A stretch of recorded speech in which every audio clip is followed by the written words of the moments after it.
I always love seeing news like this. This is just a little bit of proof here that the world is in fact improving, rather than what the media is telling you, which is that it's all getting worse and we're all going to die and burn into pieces and there'll be no Earth left in about 50 years. Well, in Europe, renewable energy is surging. And interestingly, in the US, they are nearly matching some of the best European countries. No, maybe not some of the best, but some of the really good ones. In a first, over the first 5 months of this year, coal power was beaten by wind and solar. Hello, my friends. Great to see you.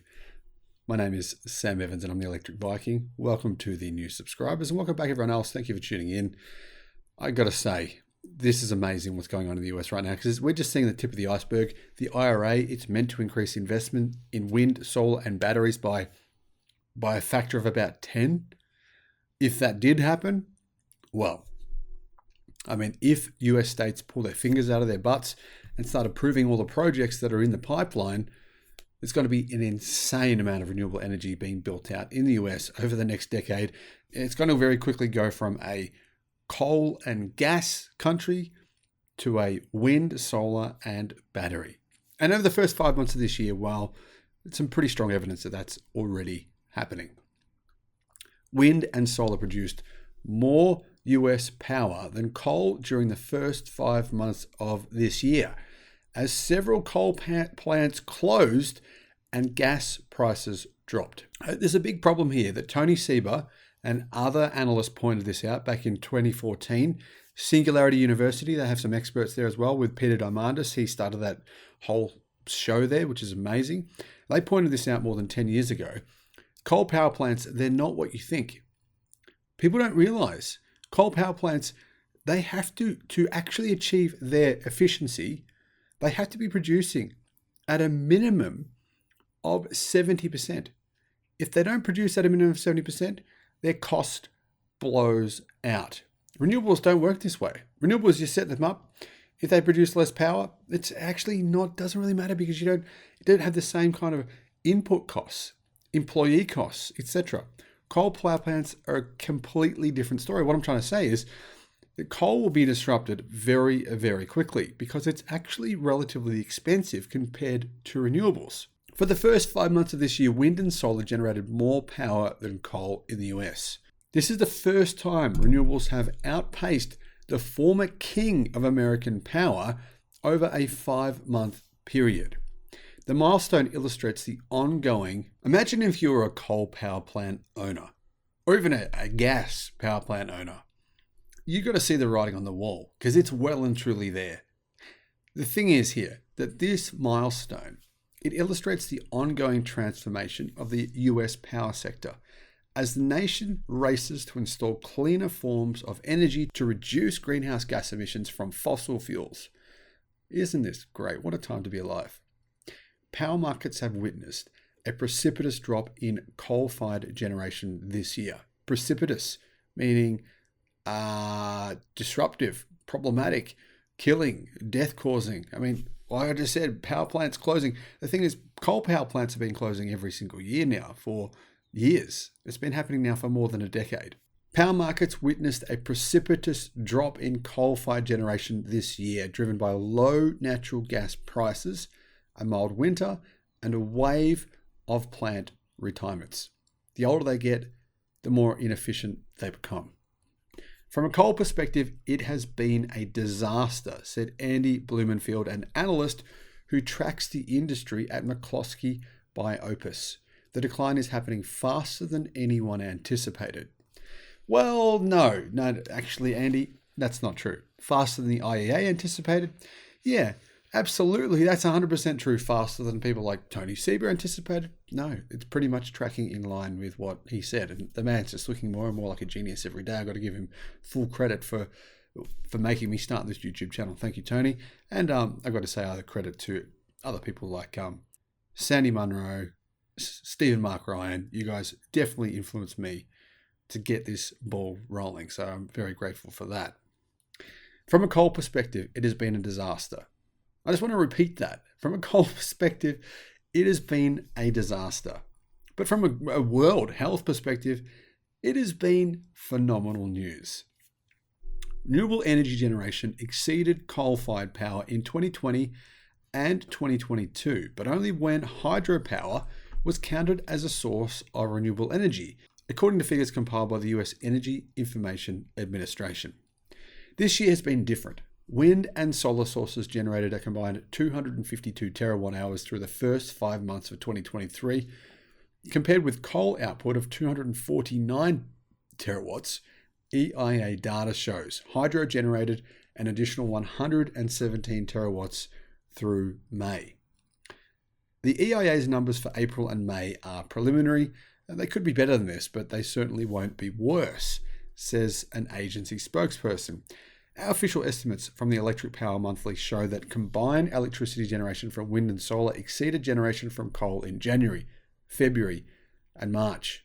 Our real-time data, which is subject to revision, indicate that trend continued in April and May. Is it ever going to go back? Are we going to see coal have an amazing resurgence? Of course not.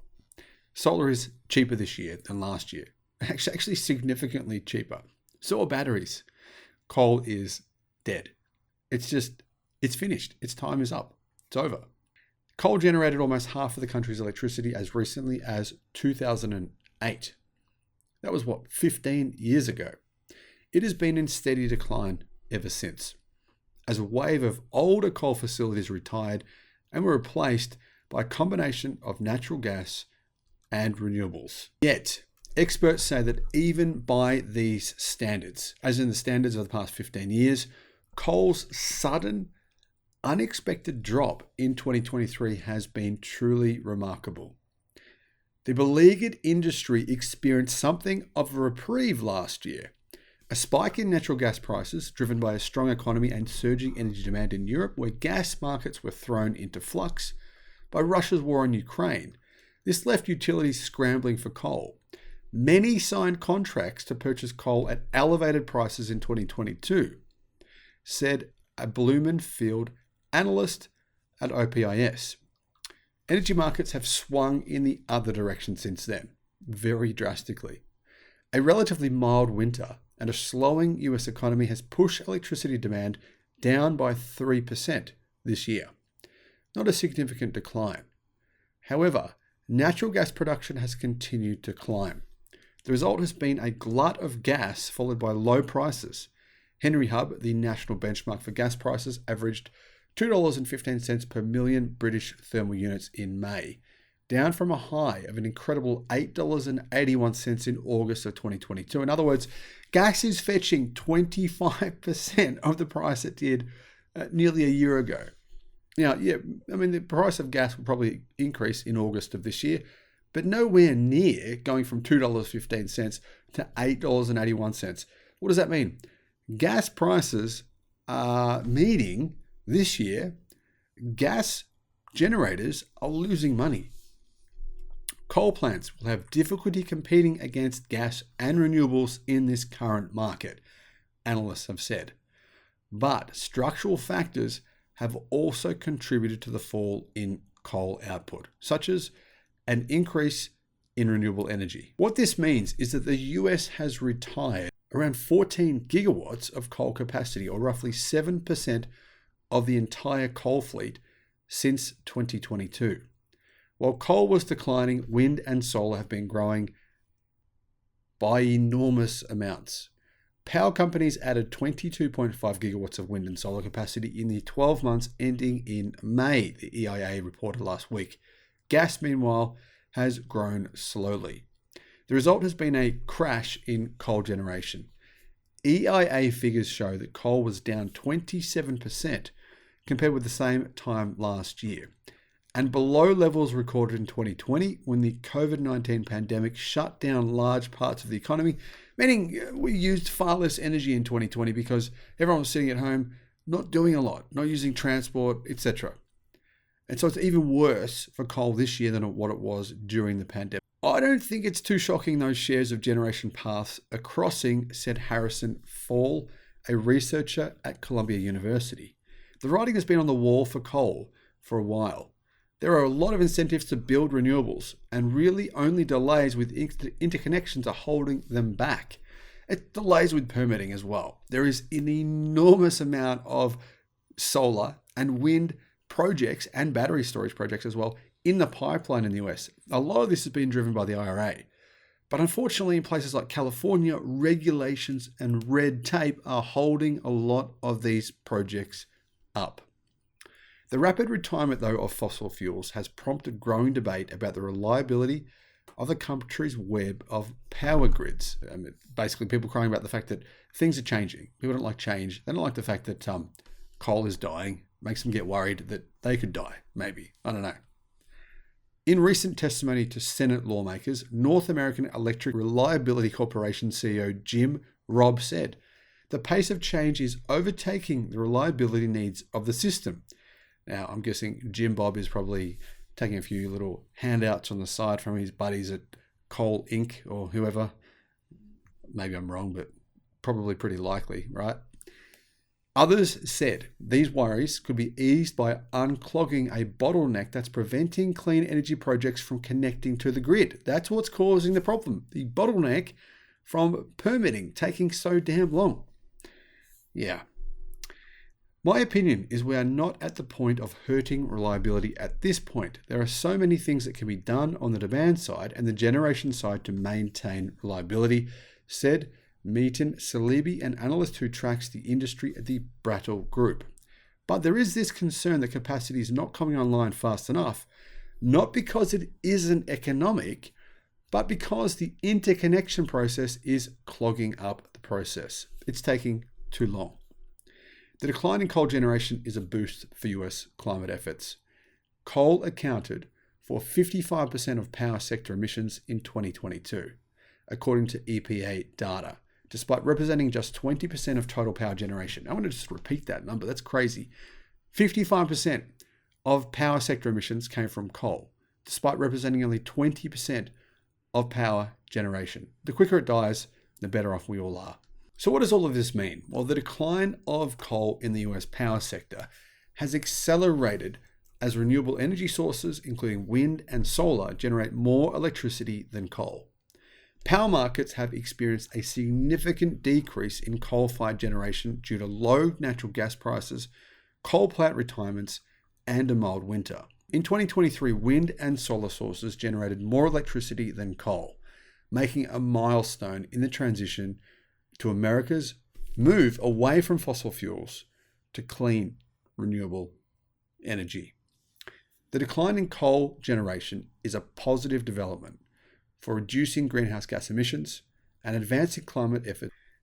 And what's happening in the US is indicative of what is happening worldwide. The coal industry has been experiencing what they call significant challenges and a gradual, well, not gradual in some places, decline worldwide. Several factors have contributed to this decline, including increased concerns over climate change, the rise of renewable energy, and the push for cleaner and more sustainable energy options. Either way, the truth here is very obvious. Coal is dying very quickly. If you want to short something, short coal. What on earth are you thinking? Rather than taking the risk of shorting Tesla, which may or may not pay off, you're probably more likely to get a good payoff if you short coal, if that's possible. Let me know your thoughts on that in the comments. Thank you for watching. Bye-bye.